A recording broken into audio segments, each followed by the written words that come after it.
ప్రభుత్వం ఉన్నప్పుడు 9.5 ఏళ్ళు సింగరేణిలో ఏదైనా టెండర్ వస్తే ఎవరన్నా రావచ్చు, ఎక్కడి నుంచి దేశంలో ఎక్కడి నుంచైనా రావచ్చు, టెండర్ వేసుకోవచ్చు. ఆడ కోట్ చేసిన అమౌంట్ ఏదైతే ఉంటుందో దానికంటే తక్కువకే పోయింది. 100 రూపాయలంటే 80 రూపాయలకే నేను చేస్తా అని చెప్పి పోటీలు పడ్డారు. వచ్చిన వాళ్ళు పోటీలు పడి మైనస్ టెండర్లు వేసి ఆ రోజు పనిచేసిండ్రు. కానీ కాంగ్రెస్ రాగానే ఒక కొత్త నిబంధన పెట్టిండ్రు. ఏమని? సైట్ విజిట్ సర్టిఫికేట్ అట. అంటే ఏమిటిది? ఇప్పుడు నువ్వు ఉదాహరణకు నువ్వు చెన్నూరులో ఉన్నావు, ఇక్కడెక్కడో మహబూబ్ నగర్లో ఒక పని పడ్డది. నిజానికైతే ఏంది, 1,00,000 రూపాయలు దాటితే ఏ టెండర్ అయినా కూడా ఈ టెండర్ ఎలక్ట్రానిక్ టెండర్, అంటే ఎక్కడ కూర్చున్న వాళ్ళైనా ఎక్కడైనా టెండర్ వేసుకోవచ్చు. వాస్తవానికి చిన్న కాంట్రాక్టర్ అయినా పెద్ద కాంట్రాక్టర్ అయినా ఎక్కడున్నాడైనా కంప్యూటర్లో కోడే కొట్టుడే గీడ పని ఉన్నదంటే ఈ రేటు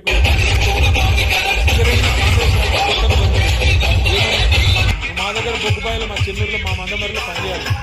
నువ్వు రావాలి, మొదలు వచ్చి మమ్మల్ని కలవాలి, కలిసి సైట్ చూడాలి, చూసినట్టు నేను సర్టిఫికేట్ నీకు ఇవ్వాలి, ఇస్తేనే నువ్వు టెండర్లో పాల్గొనొచ్చు అని కాళ్ళల్లో కట్టబెట్టే స్కీమ్ పెట్టిరు. ఎందుకు పెట్టిరు ఇది? ఆయన వస్తాడు కదా, వచ్చినాడు రాగానే ఆయన పుట్టుమచ్చలు ఎక్కడున్నాయి, ఆయన పుట్టు పూర్వోత్తరాలు ఏంది, ఆయనది ఏ కులము, ఏం గోత్రము, ఎన్ని పైసలు ఉన్నాయి, మనకి ఎన్ని ఇస్తాడు, ఇవన్నీ రాసుకున్నారు. రాసుకొని ముఖ్యమంత్రి బామ్మర్దినాడు ఒక ఆయన సుజన్ రెడ్డి అని, ఆయన ఫోన్ చేయాలి సీదా, నువ్వు ఎట్లెత్తావా టెండరు, మేము ఇక్కడ అందరం కలిసి కూర్చున్నాం, 4-5 మాట్లాడుకున్నాం, ఇగో నువ్వు వేయద్దు అని బెదిరిస్తాడు. ఆయన వినలేదనుకో అవతల ఫోన్లో, వినకపోతే ఏం చేస్తారు, సింగరేణి నువ్వు వచ్చినట్టు అసలు సర్టిఫికేట్ అయ్యాడు, నువ్వు సైట్ మీదకి వచ్చినట్టు సర్టిఫికేట్ అయ్యాడు. సర్టిఫికేట్ లేకపోతే ఇక ముంగటి కాళ్ళకి అడ్డం పెట్టినట్టే కదా, పోనే రాదు ముంగటికి, నువ్వు బటన్ ఒత్తరాదు, టెండర్ వేయరాదు. గట్ల పెట్టి ఇదివరకు మైనస్లో పోయే టెండర్లను ఇవాళ వీళ్ళు ఒక్కొక్క టెండర్ను 6,000 కోట్లను మంచిగా పుట్నాలు బఠానీలు వంచుకున్నట్టు తలా ఒకటి. అందులో ఫస్ట్ మొదటి కాంట్రాక్ట్ వచ్చిందే ముఖ్యమంత్రి బామ్మర్ది సుజన్ రెడ్డి గారి కంపెనీకి 250 కోట్లు వాళ్ళు తీసుకున్నారు. అట్లా వరుసగా గత 2 సంవత్సరాలుగా ఎన్నికల ముందు స్కీములు, ఇప్పుడు స్కాములు అన్నట్టు సింగరేణిని కొల్లగొడుతున్నది కాంగ్రెస్ ప్రభుత్వం. ఇదంతా బయటకు ఎట్లా వచ్చిందంటే మనం బయట పెట్టలే, మీడియా బయట పెట్టలే, వాళ్ళే వాటాల కోసం అనుకొని ఆయన దొంగలు నిన్న బయటపడ్డారు. ఎట్లా బయటపడ్డారు, ఏమైందట అంటే అక్కడెక్కడో ఒరిస్సాలో ఏదో బ్లాక్ ఉందట, కోల్ బ్లాక్, ఆ బ్లాక్ 9 అట. ఆ 9 బ్లాక్ కోసం ముఖ్యమంత్రి ఉప ముఖ్యమంత్రి ఇద్దరు మంచిగా కేకును కోసుకున్నారట. కోసుకుంటే ఇంకో 3వ మంత్రి, ఆయన పేరైంది వెంకటరెడ్డి వచ్చి, అగో మీ ఇద్దరే తింటారా కేకు, నాకు కూడా ఒక ముఖ్యరా అని వెంకటరెడ్డి అడిగినాడు. వెంకటరెడ్డి అడిగితే, అగో నువ్వెట్లా అడుగుతావా నువ్వు అని చెప్పి ఆయన మీద ఉప ముఖ్యమంత్రి గారికి దగ్గరగా ఉండే ఛానల్లో ఒక స్టోరీ వేసారు. ఈయన లంగ పనులు చేస్తుండు, దొంగ పనులు చేస్తుండే, ఏదో పనులు చేస్తుండని స్టోరీ వేసారు. వేసేవరకు ఈయన తెల్లారి ప్రెస్ మీట్ పెట్టి కన్నీరు గార్చి ఓహో ఆహా ఆహా ఓహో నేడిసి, ఈయన కూడా రజనీకాంత్ లెవెల్లో యాక్టింగ్ చేసి నన్ను కావాలంటే ఇసమిచ్చి చంపుర్రి కానీ ఇట్లా చేయకుండ్రి, నేను చాలా మంచోన్ని అని ఈయన యాక్టింగ్ చేసిండు. చేసే వరకు ముఖ్యమంత్రి ఏం చూసిండు, ఓ ఒక్క దెబ్బకు 2 పిట్టెలు దొరికేటట్టున్నాయి ఇలా అని చెప్పి ఇంకొక పేపర్ ఆయనకు చెప్పి వీళ్ళిద్దరి మీద రాపించిండు. రాపించే వరకు ఉప ముఖ్యమంత్రికి మండింది, అగో ఇట్లా చేస్తారు, నన్ను ఇంత మాట అంటావా, నన్ను నేను దోపిడీ చేస్తా అంటున్నావా, నువ్వు దోసుకుంటుందంతా నువ్వు, నీ కుటుంబం, నీ అన్నదమ్ములు, మమ్మల్ని అంటావా అని చెప్పి ఆయన ఉప ముఖ్యమంత్రి తెల్లారి రద్దు చేసి పారేసి. రద్దు చేసినాక ఏమైంది, మన నాయకుడు హరీష్ రావు గారు ఆయన ప్రెస్ మీట్ పెట్టిండు. అరే ఇది ఒకటే ఎట్లా రద్దు చేస్తావురా భయ్, మరి అన్ని ఇవన్నీ ఉన్నాయి, ఇవన్నీ కూడా రద్దు చేయని పెట్టిండు సింగరేణిలో. ఇప్పుడు ఇక కుడితిలో వాడు లెక్క కొట్టుకుంటారు ఎక్కడోడు అక్కడ. ఒకటి స్విట్జర్లాండ్ వీకిండు, ఇంకోటి అటేటో వేయండు, ఇంకోటి ఇటేటో వేయండు, కానీ ఎవ్వడు తేలుగుట్టిన దొంగలేలు ఒక్కడు మాట్లాడతలేడు నిన్నటి నుంచి. ఏంద్రాబాయ్ అంటే ఇక డైవర్షన్ గేమ్ ఆడాలి. అక్కడ అట్లా మాట్లాడగానే దొరికిరుగా దొంగలు, ఇక వెంటనే నోటీస్, నడు హరీష్ రావు నువ్వు పోలీసుల ముంగట కూర్చో. దేనికి రాబాయి కూర్చున్నాడు అంటే 2 ఏళ్ళకి అదే కార్తీక దీపం సీరియల్ ఉంటుంది, దాని లెక్క నడుతుంది కథ. అది ఒడవది తెగది, రోజు ఒకటే కథ ధారావాహిక. ఫోన్ ట్యాపింగు ఏం ట్యాపింగు, ఎవంది ట్యాపింగు, ఎక్కడ ట్యాపింగ్, ఏం ట్యాపింగ్. రేవంత్ రెడ్డి అనే లుచ్చగాడు గతంలో మన ఎమ్మెల్యేలను కొన్నప్పుడు కాదు, ఆయన తిట్టాలని నేను. ఇప్పుడు నువ్వు లుచ్చ పని చేస్తే లుచ్చగాడే అంటారు.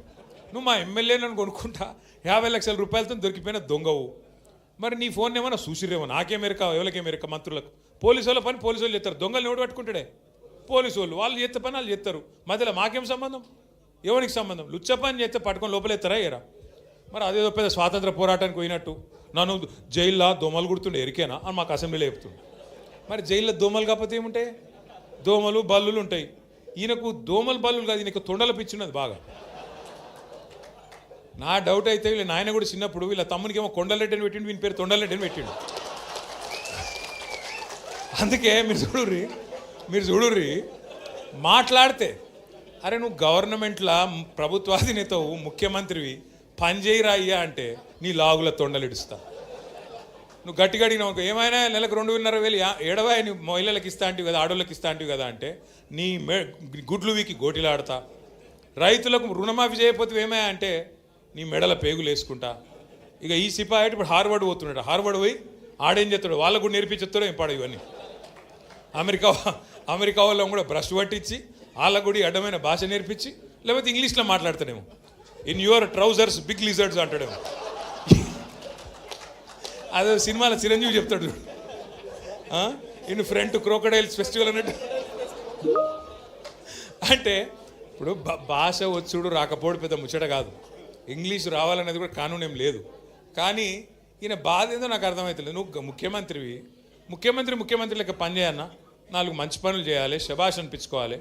చెన్నూరులో మేము అంబేద్కర్ భవనం కట్టినాం, ఓ మహిళా భవనం కట్టినాం, ఓ మార్కెట్ కట్టినాం. నువ్వు 4 గట్టు, మేము వద్దన్నామా? మేము ఒక స్కూల్ కట్టినాం, నువ్వు 4 గట్టు. మేము 100 కోట్లు తెచ్చినాం, నువ్వు 200 కోట్లు నేను ఆపిండా? గవి ఏం చేయరట, ఒకటే ఎత్తుకున్నారు ఇక వీళ్ళు. ఒక లంగ పంచాయతీ అన్నట్టు. ఏమన్నా అంటే ఇప్పుడు వివేక్ని పట్టుకుంటే మీ మంత్రిని, నిన్న ఆయన చూస్తే నవ్వు వచ్చింది నాకు. ఆయన తిరుగుతూ ఉన్నాడు, మహిళలు అడ్డం వచ్చిర్రు. ఏమాయి సారు 2 నెలలకెళ్ళి రోడ్ లేదు, మన్ను లేదు, ఏం చెప్తున్నావు అన్నారు. గవర్నమెంట్ అడుకోపో అంటుండు. నువ్వేరా గవర్నమెంట్ నాయనా, నువ్వే మంత్రివి, నువ్వే గవర్నమెంట్, మర్చిపోయి నువ్వు అంటే. ఇంకా కేసీఆరే ముఖ్యమంత్రి ఉన్నాడు, ఇంకా సుమనే ఎమ్మెల్యే ఉన్నాడు, వాళ్ళని అడుకోపోరు అన్నట్టున్నది. ఏం చెప్పాలి మళ్ళీ వీళ్ళతో కొట్లాడాలి మనం, మన కర్మ. బాధ ఏంటంటే మీరు చూడరు, ముఖ్యమంత్రి గారు కూడా నిన్న మాట్లాడుతుండే ఎక్కడో మాట్లాడుకుంటా, ఇదివరకు మంత్రులు ఉన్న వాళ్ళు పొంకనాలు కొట్టిండ్రు, వేదిక మీద ఉన్నారు అంటుండు. అంటే ఒక విచిత్రమైన పరిస్థితి రాష్ట్రంలో ఉన్నది. అందుకే వాళ్ళకు అబద్ధాలు కూడా చక్కగా చెప్పస్తలేదు. ముఖ్యమంత్రి గారు ఆయనకు పరిపాలన చేతనైతలేదు, పాపం నడుపస్తలేదు. ఆయన బాధ వర్ణనాతీతంగా ఉంది. ఆయన ఎవడు గుర్తుపడతలేడు ముఖ్యమంత్రిగా. ఇంకా పెద్ద బాధ ఏమిటిదంటే పేర్లు మర్చిపోతారు. మర్చిపోతే ఆయన కోపం వస్తుంది, జైల్లో పెడతాడు. పేర్లు మర్చిపోతే జైల్లో పెడతాడు. ఇట్లా నడుస్తున్నది. అందుకే ఇప్పుడు ఏంది కొత్తగా ఒకటే పల్లవిగా అందరు కాంగ్రెస్లో ఒకటే పల్లవి ఎత్తుకున్నారు. ఏమిటిది? కేసీఆర్ అప్లపాలు చేసిపోయిండు, అందుకే మేము ఇవ్వలేకపోతున్నాం. కేసీఆర్ అప్లపాలు చేసి అదన్నా చక్కగా చెప్పాను నా అబద్ధం. ఒకడు 6 లక్షల కోట్లు అంటాడు, ఇంకొకటి 7 లక్షల కోట్లు అంటాడు, ఇంకొకరు 8 లక్షల కోట్లు అంటారు. అరే అబద్ధం చెప్తేనే అతికినట్టు ఉండాలి.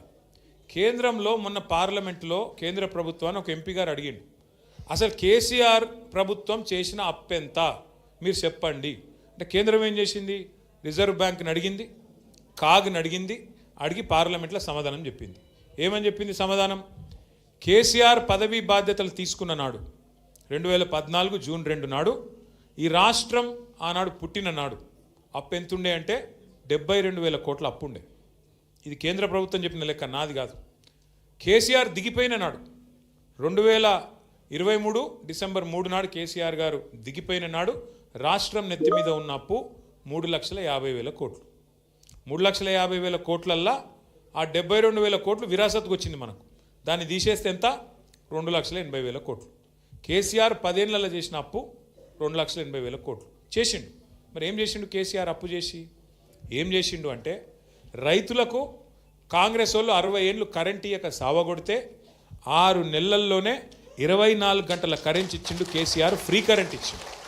ఆ ఒక్క ఫ్రీ కరెంట్కే 10 ఏళ్లలో మనం ఖర్చు పెట్టిన మొత్తం 50,000 కోట్లు.